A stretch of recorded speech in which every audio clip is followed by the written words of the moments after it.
eles estão fazendo aqui, entendeu?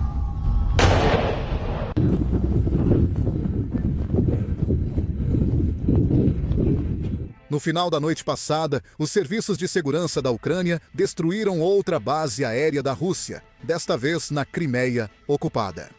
Drones de alta precisão destruíram jatos de combate russos e o depósito de munições russo, custando à economia russa centenas de milhões de dólares, porque eles não conseguiram parar drones que valem apenas alguns milhares de dólares. Tanto para o segundo exército mais forte do mundo. Aqui estão mais detalhes sobre este ataque. A imprensa Euromaidan relata que o alvo da operação era a principal base aérea da Rússia na Crimeia, o aeródromo militar de Saki. Aviões russos usavam esta base aérea para decolar e atacar o sul da Ucrânia e também alvejar navios no Mar Negro. A base abriga bombardeiros estratégicos e aeronaves de reconhecimento. Este aeródromo fica a cerca de 50 milhas do território controlado pelos ucranianos. De acordo com a declaração oficial do Serviço de Segurança da Ucrânia, a equipe usou drones para realizar ataques precisos no equipamento russo. Por causa deste ataque, a Rússia lançou um caça Su-30 que foi completamente destruído. Outro caça Su-30 foi danificado e 3 aeronaves de ataque Su-20 e 4 também foram atingidas. Isso foi um enorme golpe para a economia de guerra da Rússia. E como vocês sabem, como cobrimos em nossos vídeos anteriores, 3 coisas ganham uma guerra: dinheiro, dinheiro, dinheiro. Porque no final do dia, toda guerra é uma guerra econômica. Certifique-se de que seus ataques causem mais dano ao inimigo do que o custo para realizá-los.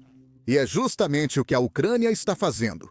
Os drones usados pela Ucrânia provavelmente custam de alguns milhares a talvez 20 mil dólares cada um. Não sabemos exatamente quantos drones foram usados, mas podemos estimar que a Ucrânia gastou aproximadamente algumas centenas de milhares de dólares. Adivinhe só. A destruição de apenas um caça Su-30 pela Ucrânia já representou uma perda de 50 milhões de dólares.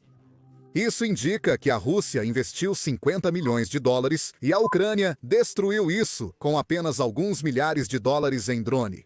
Além disso, mais 4 aeronaves foram danificadas. Isso implica que a Rússia precisaria gastar quantias crescentes para reparar os danos.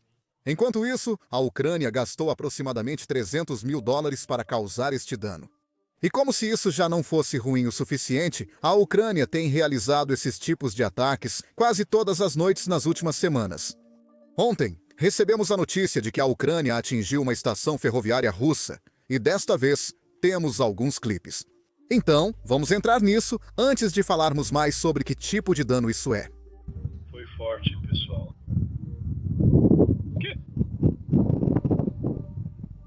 Canais de telegrama russos relatam um ataque de drone na região de Volgorod, na Rússia. A logística ferroviária russa foi atacada. Esta é uma série contínua de ataques que visam interromper a logística militar russa que abastece as linhas de frente. Os aeroportos de Volgorod e Tambov foram fechados para voos noturnos. Moradores relatam que a internet móvel está fora do ar.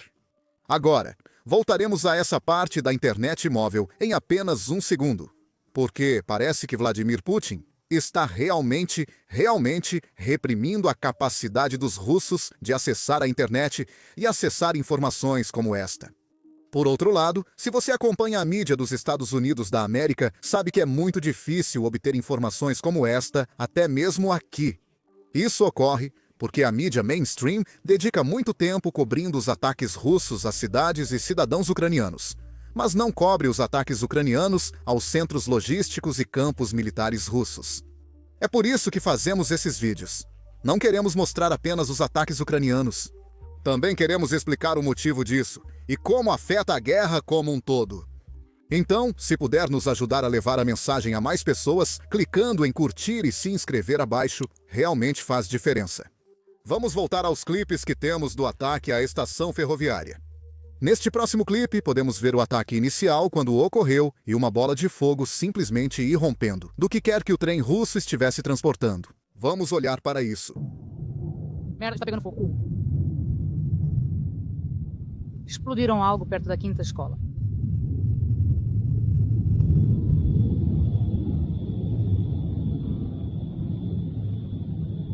Agora, O exército russo realmente usa essa estação para transportar equipamentos militares, combustível e pessoal para a frente sul, particularmente em direção às áreas ocupadas de Donbass e Zaporizhia. Isso indica que não foi um ataque aleatório para gerar pânico na população russa. Isso está ocorrendo e pressionando cada vez mais Putin e os oficiais russos. Mas o principal objetivo do ataque foi interromper a rede logística russa, que ajuda os soldados ucranianos na linha de frente, pois os soldados russos não são abastecidos adequadamente e às vezes as unidades russas não têm pessoas suficientes para se defender contra a contraofensiva ucraniana ou executar as ordens ofensivas que receberam de seus comandantes. É por isso que os ucranianos têm mirado cada vez mais estações e linhas ferroviárias para atacar as linhas logísticas que abastecem as tropas na linha de frente. Os ucranianos sabem que a infantaria vence batalhas, mas a logística vence a guerra. Atacar alvos de alto valor na retaguarda tem um grande potencial para ajudar a mudar o equilíbrio. Esses novos alvos, instalações de petróleo e, claro, as estações ferroviárias são notáveis, pois a administração Biden reprimiu a capacidade da Ucrânia de executar esse tipo de ataque e contê-los. Os ucranianos vão fundo e onde dói. A parte mais engraçada é que sabemos um pouco mais de detalhes sobre esse ataque que ocorreu contra a estação ferroviária e sabemos que a Ucrânia usou apenas cerca de 10 drones Lute ucranianos. Tenho certeza de que pronunciei errado, mas cada um desses drones custa cerca de $200 mil. A Ucrânia utilizou cerca de $2 milhões em drones para destruir linhas ferroviárias e refinarias de petróleo russas, impactando diretamente a condução da guerra pela Rússia. Como informamos ontem, a Rússia proibiu a exportação de gasolina para outros países. Qualquer pessoa que tenha uma pequena empresa na Rússia não pode mais exportar gasolina. E isso é porque os preços da gasolina estão subindo loucamente na Rússia e as pessoas estão ficando irritadas por causa disso. Os preços da gasolina estão subindo devido à escassez. A Rússia possui grandes reservas de petróleo para produzir gasolina, mas suas refinarias e depósitos estão sendo atacados por drones ucranianos. Isso significa que a Rússia agora precisa escolher entre exportar essa gasolina para financiar os soldados na linha de frente ou mantê-la no mercado interno para evitar instabilidade devido à inflação.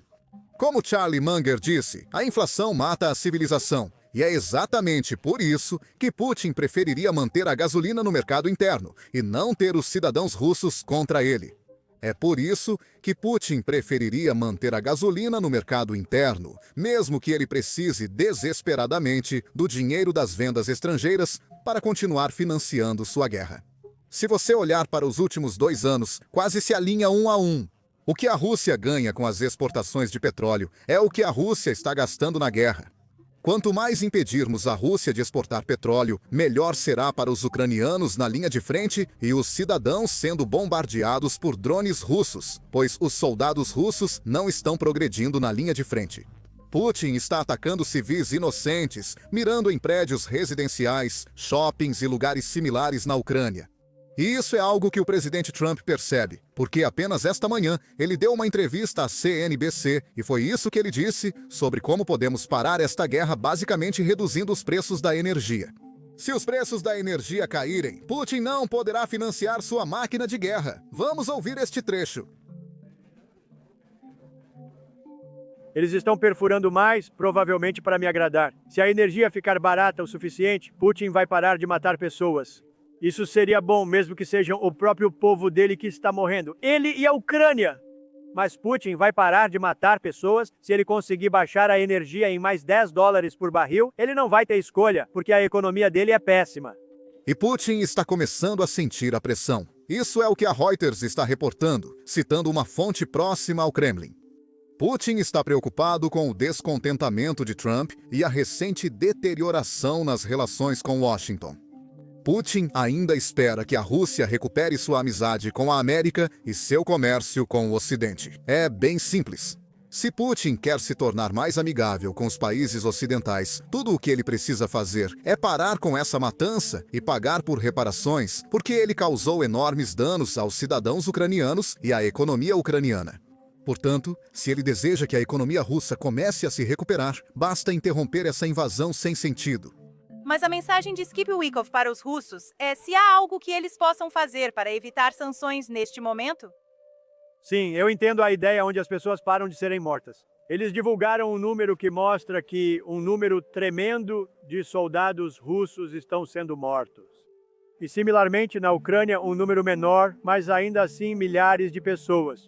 Agora, cidades estão sendo atingidas por mísseis, matando muitas pessoas nessa guerra ridícula.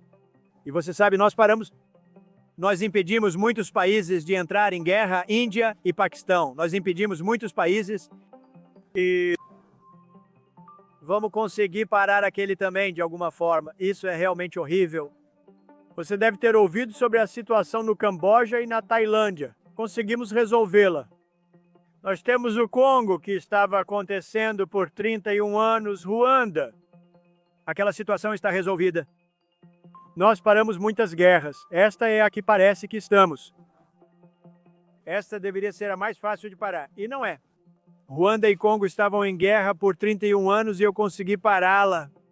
8 milhões de pessoas mortas, pelo menos. É o que eles têm, mas acho que o número é muito maior. E os líderes de cada país, Ruanda e Congo, eles foram ótimos. Eles foram ótimos. E eles queriam que isso parasse. Durou 31 anos. Nós paramos muitas guerras. Sérvia-Kosovo estava prestes a acontecer. E eu não acredito que vai... Agora. Então nós paramos. Isso seria suficiente. Agora vamos mudar o foco para Dmitry Medvedev por um segundo, porque estou começando a suspeitar que ele é um agente duplo. Deixe-me explicar. Para aqueles não familiarizados, ele é o ex-presidente da Rússia. Agora é vice-chefe do Conselho de Segurança. Então, definitivamente, faz parte do governo. Toda vez que ele abre a boca, Trump aumenta a pressão sobre a Rússia. Tudo começou com Medvedev ameaçando Trump com uma guerra nuclear. Então, o que o presidente Trump fez? Ele colocou 2 submarinos nucleares na costa da Rússia. Claramente, não é uma boa notícia para a Rússia. E todos assumiram que talvez as pessoas no Kremlin pressionariam Medvedev para se acalmar, especialmente após declarações como essas de Peskov. Ele é o porta-voz de Putin e está dizendo ao mundo para não ouvir o Medvedev, pois ele está ficando louco. Confira a declaração oficial por conta própria. Por favor, diga, o Kremlin tentou avisar Medvedev para que ele diminuísse um pouco o tom de confronto online? Escute, em cada país... Escute, em cada país, os membros da liderança têm diferentes pontos de vista, visões de trabalho sobre os eventos atuais, e suas atitudes variam. Há pessoas com posições muito radicais nos Estados Unidos da América e em países europeus. Isso sempre ocorre. Mas, certamente, o que mais importa é a posição do presidente Putin. Em nosso país, a política externa é moldada pelo chefe de Estado, o presidente Putin. O presidente Putin, chefe de Estado... Mas parece que Medvedev está bêbado demais para receber a mensagem dos funcionários do Kremlin, porque ele está de volta e está ameaçando uma guerra nuclear novamente. O Ministério das Relações Exteriores da Rússia declarou que a retirada da moratória sobre a implantação de mísseis de médio e curto alcance é resultado da política anti-russa dos países da OTAN. Esta é a nova realidade com a qual todos os nossos oponentes terão que lidar. Esperem mais passos. Acredito que Medvedev possa estar tentando ajudar a Ucrânia de alguma forma, já que o governo russo parece querer silenciá-lo. Toda vez que ele fala, a Rússia recebe mais pressão, mas por algum motivo, ele não quer parar de falar. Enquanto isso, a mídia de propaganda russa veicula clipes afirmando que os submarinos russos são muito superiores aos americanos.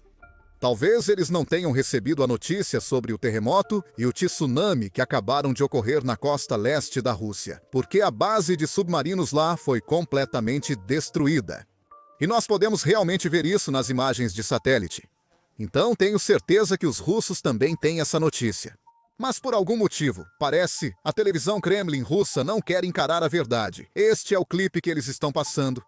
A própria formulação faz sentido, eu vou mover. Eles entram em serviço de combate. Apenas 6 dos 73 submarinos, ou seja, menos de 10%, estão atualmente em serviço de combate. Isso é considerado o pior indicador na Marinha dos Estados Unidos da América. Mesmo menos de 10%. Este é um indicador que as forças navais dos Estados Unidos da América consideram Se ele mover esses submarinos com mísseis de cruzeiro para mais perto, seria preocupante. Esses não são mísseis balísticos intercontinentais. Deve-se entender que nossos submarinos são modernos. Temos 64 submarinos que podem entrar em serviço de combate e operar independentemente. Durante ameaças, até 50% dos submarinos operarão independentemente, atualmente é pouco mais de 30%.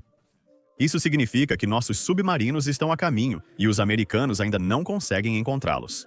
Se você perguntar a qualquer chefe de operações navais dos Estados Unidos da América ou comandante de frota onde estão os submarinos agora, eles só podem apontar para aqueles atracados em seus portos de origem.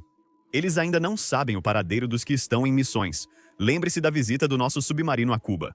Para os americanos, foi uma total surpresa. A princípio, mostramos que estava indo para lá. Depois submergiu e inesperadamente emergiu perto de Cuba. Para os americanos, foi um choque. Imagine só, um submarino emerge bem ao lado deles. Sim, ele carrega mísseis de cruzeiro, especificamente os mísseis Zircon, que os americanos não possuem. Para eles, foi uma total surpresa. Eles enviaram seu submarino da classe Los Angeles, o mais rápido que tinham, para segui-lo. Mas ele não conseguiu alcançar ou encontrar nosso submarino. Ao comparar os submarinos mais legais, fica evidente que estamos progredindo. Temos novos submarinos, os mais recentes. Recentemente, lançamos o submarino da classe Borai e outro do projeto 885M. Os americanos não podem se gabar disso.